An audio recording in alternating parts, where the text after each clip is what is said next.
Okay, welcome to Susanne, who will do the next talk about Bitnation. We will do this one also in Danish. No, no, please. we have some people who are only speaking English. They've been waiting for us. No, we will do it in English, and then take the time that you need to the presentation, and then of course afterwards we have questions as normal. So Okay. the floor is yours. Well, thank you very much. That's very kind of you. So my name is Susanne Tempelhoff. I'm the CEO of Bitnation. So yeah, I heard you had a talk about regulations before. This is going to be a talk about anti-regulations. So the radical opposite, really. So I'm in Denmark right now because I'm getting a visa to Ghana. And apparently I have to be in my country to get a visa to Ghana, which is Sweden. But since Sweden don't have an embassy, it's Denmark. And so I've been working for a week to submit like this pile of papers, literally, to the embassy.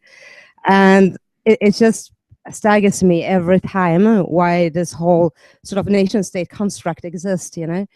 And it's not the first time I've been having border problems. Actually, that's like a constant theme in my entire life. I've been like dealing with wicked border officials in rebel controlled territories. I've been kicked out of US. My father was actually stateless for 10 years. It's just been like following me around for my entire life, right? And so it led me to think quite early on in life, like why do we have nations? What are these sort of arbitrary lines drawn in the sand, right? Like what is the purpose of it? And I couldn't really find an answer to that. So my conclusion was there is no purpose.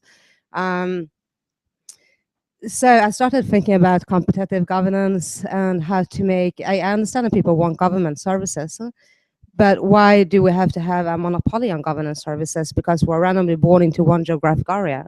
That doesn't make any sense to me. We should all be free to choose our governance services just like we choose the car we want to drive or the television we want to have. It would be like saying, if you live in Denmark, you can only be on Facebook, you cannot be on LinkedIn, you cannot be on any other social media platform. If you live in Russia, you can only use Instagram, nothing else, right?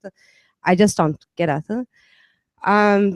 But when I first sort of started to think about the idea, it seemed like a very big and complex idea, and something of a unicorn, right? So I decided it was not really the time to start it. So instead I thought, okay, it's better to work within the system and change things from within the system. So I looked across the world and I thought, where can I do most impact the quickest? Like, who's the biggest bully on the block? And that was the US military at the time. So I went and I worked for the US military for 7 years. First in Afghanistan for 4 years, where I first sort of started to appreciate anarchy, actually, because it's quite an anarchistic society. The government have a very limited reach, and people always say like, "Oh, it's lawless, it's terrible," but I found it quite refreshing. People could walk with guns everywhere, and people like peacefully negotiated to do stuff rather than calling a lawyer or a government official. I found the whole system quite good. And then I went to Libya and the rebel controlled territories, where there was a government that was like 10 guys hiding in a basement, and they were changing basement every single night because they were afraid to get assassinated, right, by Gaddafi.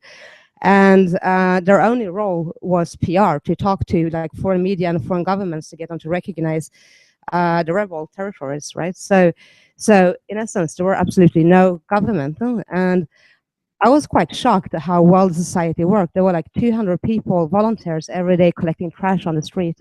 There were Boy Scouts doing traffic policing, neighborhood guards, just random youth sort of patrolling the neighborhoods at night to make sure it was safe. People paid for their own weapons to go to the front lines by themselves. And at that point, I really sort of started to see how the government system was really bad and how anarchy was really awesome. And and so, but I was sort of depressed because I didn't quite see how to change things still from without the system. I just couldn't see any good solutions to it. And then Bitcoin came along, and the day I discovered Bitcoin, I was like, bloody hell! They haven't like tear down banks or bombed the Fed, right? They just created a better alternative that was better because it's a cheaper and faster payment system. It's the simplicity of the concept is so beautiful and so fantastic. That's the thing to do. You just create a better alternative, right? And then you get people to peacefully do that. So and then later on, I discovered the blockchain technology, and the blockchain in terms of like a database that stores records forever, right? Like a sort of a public notary or whatever. That's how I explain it to people who don't know what Bitcoin is. And how these timeless secure records can actually fundamentally rewire everything we know about government, because we trust government as a arbitrator in a way, right? If people don't get along, finally the government will make the final judgment call and put someone in a cage somewhere. And but now we have the blockchain. It doesn't solve all the problems. Don't get me wrong. I don't believe in unicorns, but it solves a lot of those problems because it's open public record that is so secure, and it's nearly impossible to tamper with, and everything can be stored. So from record marriages to land deeds to any sort of contracts to all of those things that we normally use a government to store and trust. So my question was, so what does a government do, right? Like why do people want a government? Because the truth is most people in the world want a government. Like if you say, well, anarchy is great, we don't really need this monopolies on violence, whatever, people say like, he will build the roads, and that's sort of like so they always start saying like, well, I mean, let me explain how the roads are built. They're built by private contractors that are paid by tax money, so you're just cutting out the middleman, essentially. But that argument doesn't really work, right? People are like, no, that's way too confusing. We don't want that. Like, we want a government service provider that we know is there, we know take care of some shit, and also we want aggregation of services, right? So I mean, some people here in this room, I'm sure, like to build their own PCs, right? And like just assemble, the hard drive from here, the that card from there, the screen from here, and they know all of that. But most people just want to buy a laptop that's ready made. It comes like in a package. I am one of them. I don't want to sort of bother what hard drive I have or whatever. I just go to the Mac store and buy the latest model, and I hope it's going to work. So that's what people want with the government. They want aggregation of services, and they want to know that it's there. So if we break a government down to what does a government do? So in its fundamental aspects, it provides security, obviously, and dispute resolution. Those are the by far two most important functions of a government. And then, now we are used to bloated governments who provide nearly everything, from insurance to education to social services, diplomacy. So we decided to just compound all of those services into 5 strands: law, security, diplomacy, insurance, and social services. And provide them most of the things are blockchain based, but not all. Like diplomacy, for instance, is hard to do on the blockchain, obviously. Diplomacy as in awareness, that is.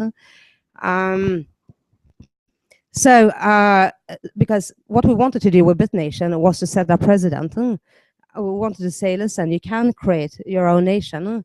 You can opt out of where you are and just have a private provider who does all of those things on a voluntary basis, a peaceful voluntary basis. So everything we do is really open source, even like the financial model, the marketing model, all of that. It's not just the code that is open source, but really the entire concept of Bitnation. Because what we want ultimately is people to create their own Bitnations. We want them to fork the entire concept. I want to live in a world where there are 50 million competing governments, where everybody can start their own government, and where I can just swap between governments as easy as I swap between social networks. I don't see any reason for it not to be like that, really. So when I say this, a lot of people ask like, yeah, but how do you know if it's going to be like accepted, right? Let's say if I get married on the blockchain, who's going to recognize that marriage? So the answer to that is mass adoption, just like Bitcoin. When Bitcoin started, people were like, oh yeah, that's a few geeks trading algorithms. Like nobody's worth us money, right? But now when there are millions of people using Bitcoin, suddenly government have to adapt to it, people have to adapt to it, banks have to adapt to it, and that's how Bitcoin made us think, just through adaption. And actually now the biggest adaption is coming from developing countries, like countries with high remittance payments like Philippines and Mexico, for instance, or countries with like perpetually bad economies like Cyprus or Argentina, stuff like that. So, and those are the markets we're going after as well, like where there is, no enforceable regulation and or very little enforceable regulation, and there is a huge lack of those government services where they don't have basic services, or many times it's too hard to use it, right? So, let's say in Cambodia, it takes 104 days to set up a company, and it costs a lot of money, probably a few months of full-time salary for a normal sort of small business person. So obviously most people just don't set up a company, but that means they can't borrow, they can't sell equity, they can't raise money to expand. It gives them all sorts of problems and not have an entity. So we do all of that through the blockchain. So some of the things we have done already, which been quite cool, is the first thing we did was a marriage on the blockchain, the first blockchain wedding in the world. That was 5th of October in Florida during the Coins in the Kingdom conference in Disney World. And yeah, I know it sounds like a joke, but I mean, it was actually like it was really cool. Like Jeffrey Tucker was officiating it and crying. Titania Morris played the music. Uh, everybody said it was the highlight of the conference, really, and it was all very romantic. And they printed out. They did it through a Bitcoin ATM, right? So they put in money, Bitcoin, to communicate to the blockchain with a message saying, just like the blockchain, our love is forever, David and Joyce. So yeah, very sweet.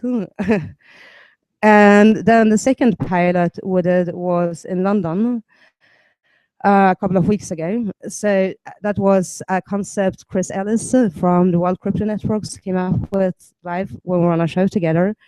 And he said, like, well, all these sort of high-tech companies like, Ethereum and the rest of it, they work so much on complicated tech when really you could go low-tech and do the same things very simple. And it's open technology that everybody can use, not just sort of experts, right? And that's really open source. If it's not just open source in its sense you can copy it, but in the sense that you don't have to be, a Python programmer to actually use it. So we decided to do a world citizen passport on the blockchain. So passport, not in the sense that you can travel from one country to another, obviously, but an ID system based on a reputation system. So basically just using really open source tools like PGP keys, printers and laminators, and social gatherings, and yeah, very simple, proof of existence, or what's it called, cryptography, and to timestamp it on the blockchain, right? And we did that, and it was hugely successful. Like it went viral within days. Wired was writing about it, and TechCrunch and Forbes. Amazing, really. So that was really cool. And now, so I told you I'm here because I'm going to Ghana. I'm going to Ghana to do land deeds on the Bitcoin blockchain, a land deed pilot. If anyone is interested, by the way, feel free to ping me, and I will put you into the Skype group to discuss land deeds on the blockchain. Who are very open, a very open community. So, so that's going to be the first of that sort as well, which I think again will set the precedent. And since I started talking about it, and I haven't talked about it publicly until today, actually. But just in sort of small circles of people I know, I have instantly had people coming from Kenya and Botswana saying like we want to implement the same thing here. Just set a pilot and we will import the concept.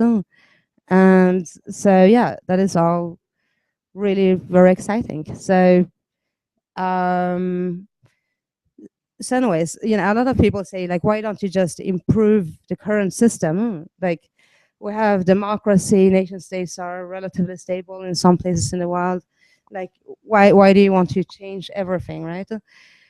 Well, I don't think it's a good system because, you know, I want voluntary agreements, not people imposing services on me through violence, just because arbitrary drawn lines in the sand called borders. I think that is despicable. So I think it needs a complete revamp in a peaceful, voluntary way. So to that end, I started Bitnation, and I'm doing a crowd sale if you feel like investing in the future of governance. Uh, and yeah, blockchain's not borders. So you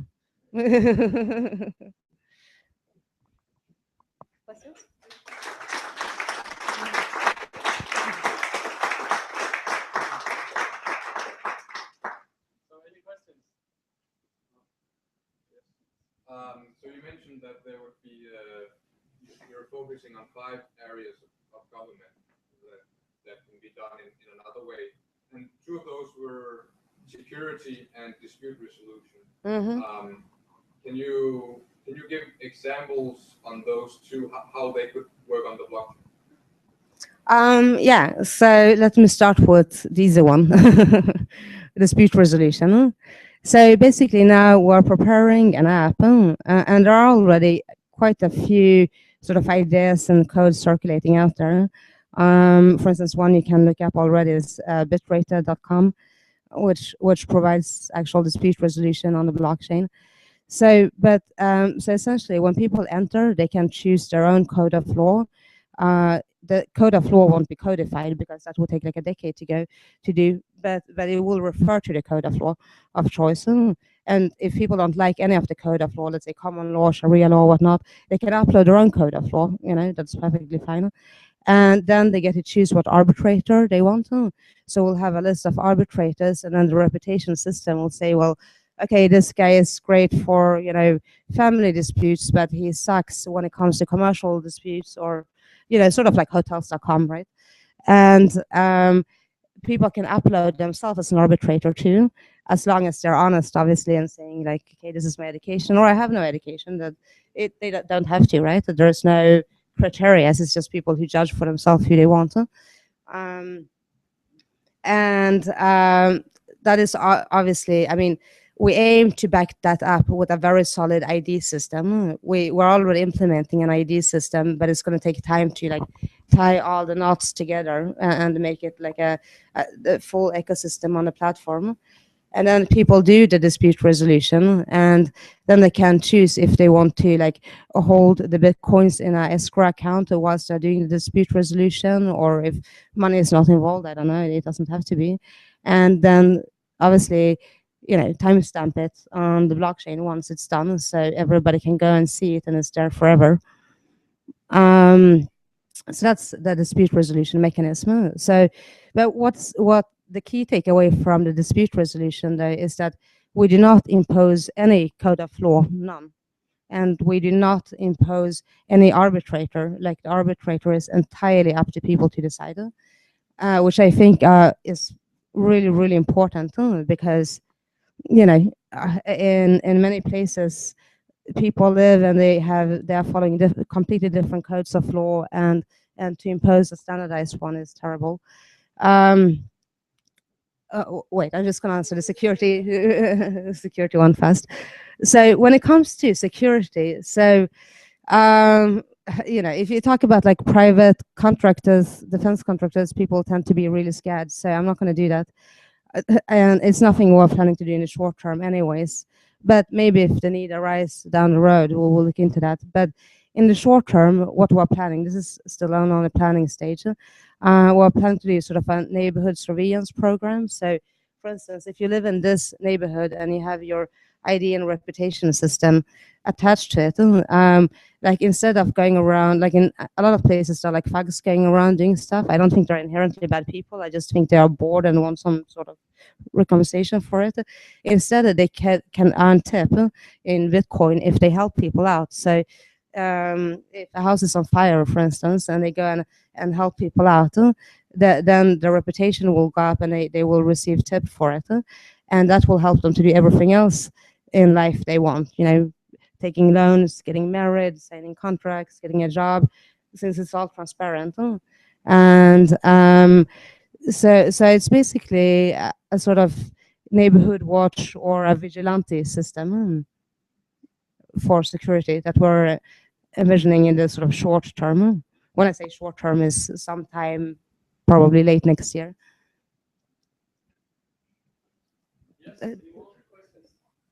Yes.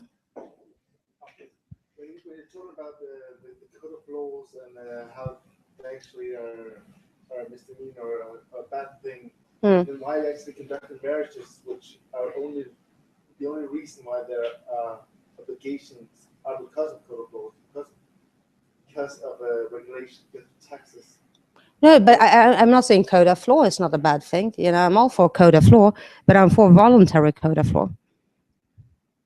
So, you know, I mean, me as a person, I can sign a contract with whoever I want, and I can say, okay, well, I believe in Sharia law for some reason, and then, you know. So what benefit would marriage through blockchain?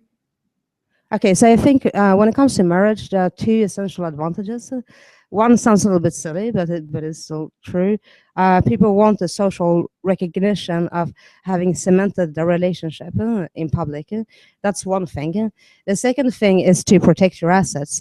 So, I mean, normally people define sort of saying, okay, so we're going to keep what we have when we get into this relationship, and what we have afterwards will be shared assets, or they can decide no, everything we have will be separated, or everything will be shared.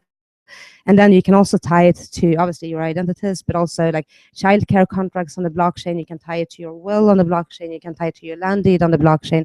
You can tie it to your corporate incorporation on the blockchain.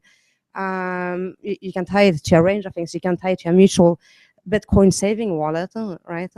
And all that is very doable today with quite simple to use smart contracts. This is fascinating. So many interesting things. Yeah. One thing that I'd like your opinion on that sticks out. Think of this future where there are maybe thousands of competing government providers. So we could have thousands of different governments. I'd like your thoughts on how we can prevent what strikes me as a problem, which is the dilution of economic focus. And so what I mean by that is we have all these people that basically maybe they're up for themselves, they can't agree on stuff en masse. So we have these social huge mega projects, for example, the International Space Station or the Channel Tunnel, or building bridges or airports, huge projects which need massive economic input. How can you ever galvanize people together to decide to do these enormous projects that need so much input? Not everybody will agree. Yeah, it's sort of like who will build the roads plus 10, yeah. Yeah.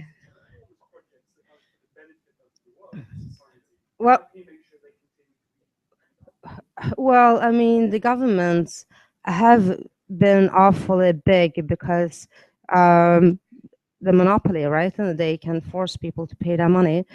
But if you look at it, I think one very interesting thing, I think it was in 2012, maybe, no, 2011, Apple actually had more money on their bank account than the US Federal Reserve.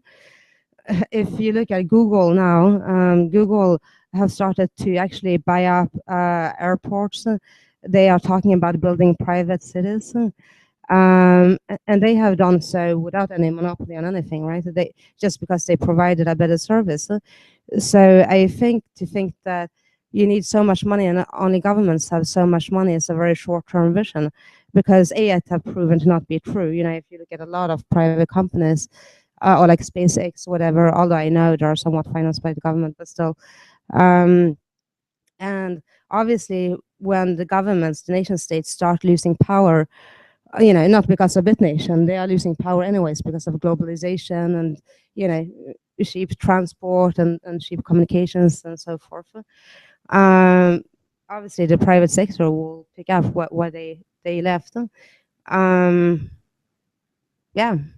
And the thing is, it's very easy to be on a moral high road to say like, oh, but some things need to be financed by the government. Like, okay, I don't agree to the war on drugs, I don't agree to the war on whatever, blah, blah, blah. But we need to fund medical research, And most people will say like, oh, yeah, that's cool. But then when you say like, okay, you ask a working class family saying like, oh, do you want to spend $100 a month on medical research, or do you want to like have $100 more to buy better food for your family? The answer is generally no. And it's so easy for us to be in a position of like taking the moral high road and think like, but this is good for humanity, so therefore we must force people to fund it. But you start with saying, oh, fund this great medical research project, and next day you are bombing Iraq. That's a very slippery slope. So if people don't want to fund it, then there is a reason for that, and it shouldn't be funded. Maybe some things will be worse, but I think most things will be better. Absolutely. I agree with what you say about the privatization of things, or naturally close to the top on SpaceX, for example. How do you deal with things that are not for profit? How should that be organized? Like the eradication of smallpox, for example. There's no profit base in it, but it's for the good of mankind. So how should that be organized in a system that cannot agree on a single approach? Well, I mean, there are a huge amount of non-for-profits in the world that are non-profit driven. Some of them get their money through the government, but most of them, if you look at Red Cross, for instance, they get most of money through private donations.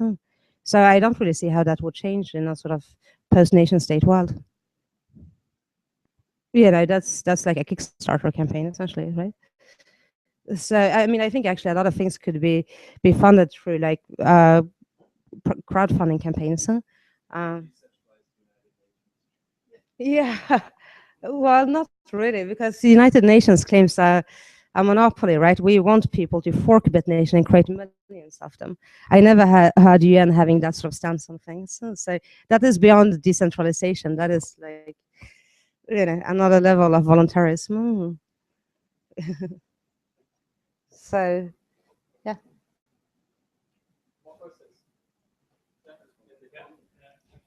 So you talked about proof of identity. Have you considered whether people should be allowed to have anonymous identities, which could be tied to both an escrow and a reputation system? Yeah. Yes, I think anonymous identities are very important. I mean, especially for people who live under repressive regimes, etc., like, Iran or North Korea, whatever North Korea may be a stretch, but Iran and stuff like that.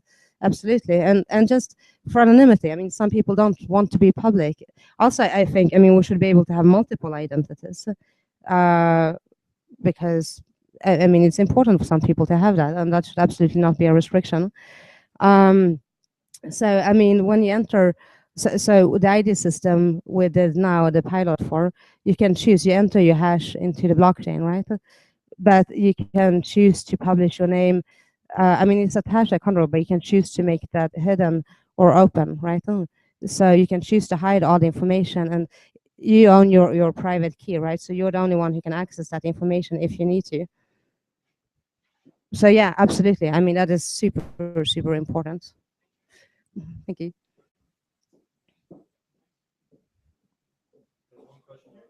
Yeah. So I'm just curious, do you have a system for finding other people in the system? So, for instance, if I want to buy Bitcoin in Copenhagen, I must well buy it with someone who's using your system, then someone who is regulated by their system, even though the guy before seems like a nice guy.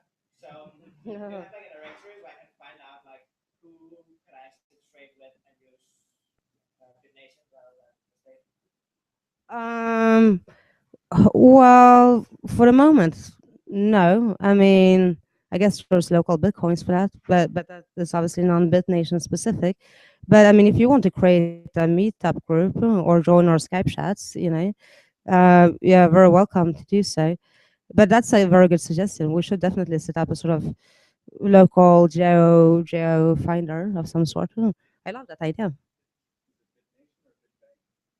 Yeah, I know, right? Well, we're not providing financial services, but if people want to meet through the network because of the identity system and stuff, then it makes sense that people can connect, right? If they wish to do so. We have a meetup group, by the way. If you want to join, you're more than welcome to. If someone want to organize like local meetup groups here in Copenhagen, I would be more than happy to help support with whatever time and material I can. Yeah. Just reinforcing the questions from my British friend here about financing. In my mind, the answer is crowdfunding, profit sharing. Yeah. A profit generating venture like a highway, a bridge, Yeah. might be able to be done more efficiently by Google or Bitnation or some private interest.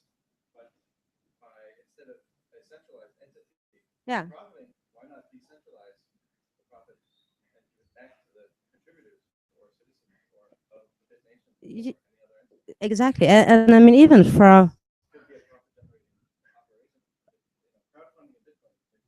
yeah, absolutely, like crowdfunding infrastructure. Yeah, I agree with you entirely. And also, I mean, even security is always like the thing people falls back to. Like, what if like there is like a Coney in the world who comes up and chops people's arms off and stuff? Obviously the Coneys of the world, or Boko Harams of the world, or whatever, ISIS. They're not going to go away anytime soon, regardless of what the system looks like. And I think even for that, we could actually crowdfund. Cody Wilson is great. Yeah, I'm a big fan of Cody Wilson. I'm actually speaking at a panel in Anarchapulco, Jeff Berwick's conference, together with Cody Wilson. Yeah. But I think we can even crowdfund that. I actually have a friend who listed like the domain name crowdkill.com. So yeah. But it sounds too dystopian to talk about like in sort of public media and stuff. But I don't think it's dystopian. I think it's very rational and reasonable. Yeah. Just want to add to that. So actually, when you look at like medical research, a foundation like the X Foundation that do like big grants for whoever wins who could get advanced space first as a private company. I think they gave $10 million prize, but they have more than $10 million invested in winning that prize, which is not efficient economic behavior. So you can see that just bringing attention to an issue will also raise the funds, which is something that should when you talk about right now, if you bring attention to an issue, you would think that the state will go in and solve it, which is rational because it does usually. Wow. Well, it tries to. Well, I don't know. I wouldn't quite agree, but we have the mechanisms in place. We can see that already.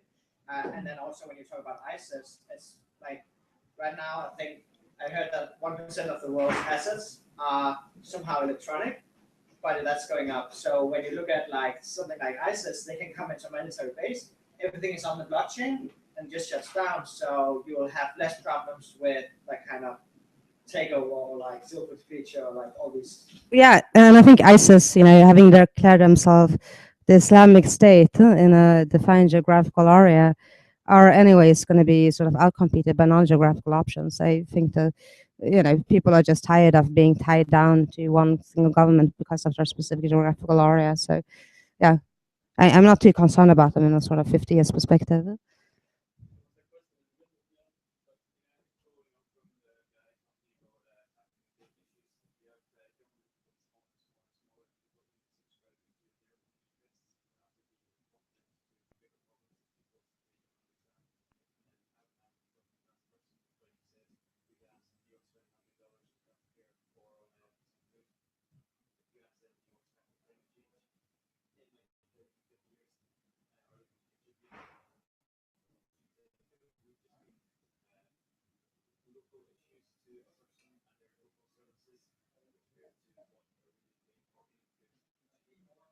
I'm sorry, I have a really hard time hearing you.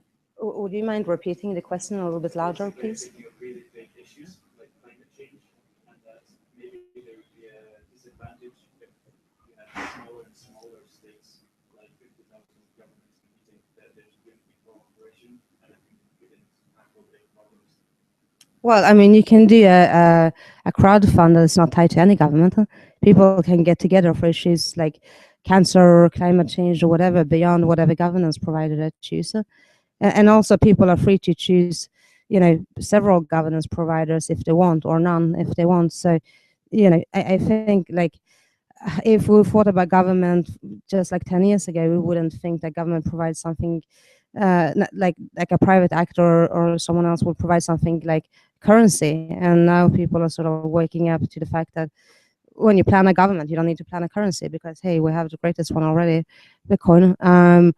So I mean, my point is that for issues that need sort of a large scale thing like currency or like ID systems or like you said, like climate change funding, etc., I think people can get together beyond their governance service provider and crowdfund that. I'm not sorry if did I misunderstand your question?